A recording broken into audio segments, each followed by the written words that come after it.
तो चंद दिन कुछ अर्सा लगातार करें, यानी कोई मिनिमम कोई मैक्सिमम टाइम नहीं है। अल्लाह ताला आपकी मुरादें पूरी फरमाए। अल्लाह ताला जो भी इस वजीफे को करे, अल्लाह उनके घर में, माल में, रिज्क में, औलाद में, पैसों में, कारोबार में खूब खूब बरकतें नसीब फरमाए। आमीन। बिस्मिल्लाहिर्रहमानिर्रहीम। अस्सलाम वालेकुम वरहमतुल्लाह। मैं हूँ मुफ्ती बिलाल अहमद कादरी। आप देख रहे हैं रूहानी बुक यूट्यूब चैनल और फेसबुक का पेज मुफ्ती बिलाल अहमद कादरी। मालदार बनने के लिए सिर्फ ये एक कुरानी आयत काफ़ी है। बस रोज़ाना 101 मरतबा पढ़ लें, दिनों में अल्लाह ताला आपको करोड़पति कर देंगे। बहुत सारे वज़ाइफ हैं, आमाल हैं, इसमें आज़म हैं, दुआएं हैं, नवाफिल हैं, मतलब बहुत सारी चीज़ें जो हम अपने रिज़्क़ रोज़ी में बरकत के लिए पढ़ते हैं, अपने घर में बरकत के लिए पढ़ते हैं, कारोबार में बरकत के लिए पढ़ते हैं, रोज़गार अच्छा मिलने के लिए पढ़ते हैं, जॉब अच्छी मनपसंद मिलने के लिए पढ़ते हैं, उसके अंदर प्रमोशन मिलने के लिए पढ़ते हैं, मुख्तलिफ चीज़ें। लेकिन उन सब का निचोड़ ये एक कुरान पाक की आयत है। अगर आप मतलब इसके अलावा कुछ भी ना पढ़ें, बस एक तस्बीह 101 मरतबा दिन भर में ये पढ़ ले, तो फिर आप सोच भी नहीं सकते कि अल्लाह आपको कितना नवाजेगा। फिर इतने लंबे चौड़े वज़ाइफ करने की भी आपको ज़रूरत नहीं पड़ेगी। और इसकी तफसील इंशाल्लाह इस वीडियो में बता रहा हूँ, कैसे, किस तरह, किस वक्त में ख़ास तौर पर आपने पढ़नी है, जिससे आपको इसका ज़्यादा से ज़्यादा फ़ायदा हो। वीडियो को लाइक कीजिएगा, चैनल पर नहीं है, चैनल को सब्सक्राइब नहीं किया वो ज़रूर कीजिएगा, साथ लगे बेल आइकन के बटन को दबाइएगा ताकि आने वाली तमाम लेटेस्ट वीडियोस आपको बर वक्त मिल सकें। अगर आप हमें फेसबुक पर देख रहे हैं, हमारे इस फेसबुक पे मुफ्ती बिलाल अहमद कादरी, इसको फॉलो ज़रूर कीजिएगा। इजाज़त के लिए कमेंट में अल्लाह लिखिएगा और ख़ास इजाज़त के लिए इस वीडियो को जस्ट लाइक कीजिएगा। वीडियो को मुकम्मल देखिएगा विदाउट स्किप किए हुए। अमल पर जाएंगे उससे पहले एक दुआ करेंगे, दुआ पर अमीन ज़रूर कहिएगा, कमेंट में अमीन लिखिएगा, ज़ुबान से दिल से कहिएगा। अगर आप भी अपने लिए खुसूसी दुआ कराना चाहते हैं, इस वीडियो के नीचे कमेंट कीजिएगा, नेक्स्ट वीडियो में आपके लिए दुआ ज़रूर की जाएगी।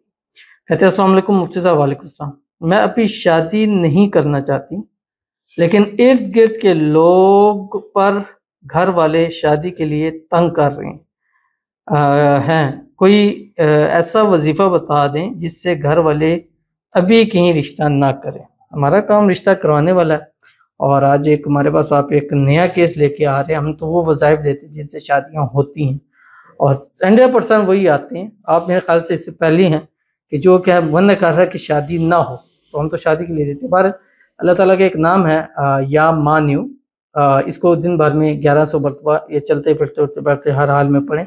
इंशाल्लाह आप जिस मकसद के लिए पढ़ते हैं उसमें कामयाबी मिलती है। तो अगर आप चाहते हैं कि आपकी अभी शादी ना हो, तो या मान्यू पढ़ना शुरू कर दें, इंशाल्लाह आपकी शादी वाले मामलात रुक जाएंगे। बाकी अल्लाह ताला से दुआ भी करते हैं, अल्लाह ताला आपकी मांगी दुआ कबूल फरमाए। अल्लाह ताला आपकी जो भी हाजत है, जो भी ख्वाहिश है, जो भी मन्नत है, अल्लाह ताला उसको पूरा फरमाए। अल्लाह ताला आपके नसीब अच्छे करे, नसीबों के बंद ताले खोले, अल्लाह आपकी किस्मत का सितारा चमकाए। अल्लाह ताला आपकी आने वाली ज़िंदगी को खुशियों से भर दे, और आने वाली ज़िंदगी जैसी आप चाहती हैं अल्लाह ताला वैसी आपको नसीब फरमा दे। आमीन सुम आमीन या रब्बुल आलमीन। तो चलते हैं अपने वजीफ़े की तरफ, जो मैंने आपके सामने शेयर करना है। मैंने आपको बताया था कुरान पाक की ये आयत है। सबसे पहले आपने कोशिश करनी है कि ये आयत आप सुबह पढ़ें, फजर की नमाज के साथ पढ़ें, यानी फजर की नमाज पढ़ें। फजर की नमाज पढ़ने के बाद आपकी रूटीन में एक सबसे पहली चीज़ है वो एक तस्बीह दुरूद इब्राहिमी है, जो हम नमाज के अंदर पढ़ते हैं। अल्लाहुम्मा सल्ली अला मुहम्मद व अला आलि मुहम्मद कमा सल्लैता अला इब्राहीम व अला आलि इब्राहीम इन्नका हमीदुम मजीद। अल्लाहुम्मा बारिक अला मुहम्मद व अला आलि मुहम्मद कमा बारकता अला इब्राहीम व अला आलि इब्राहीम इन्नका हमीदुम मजीद।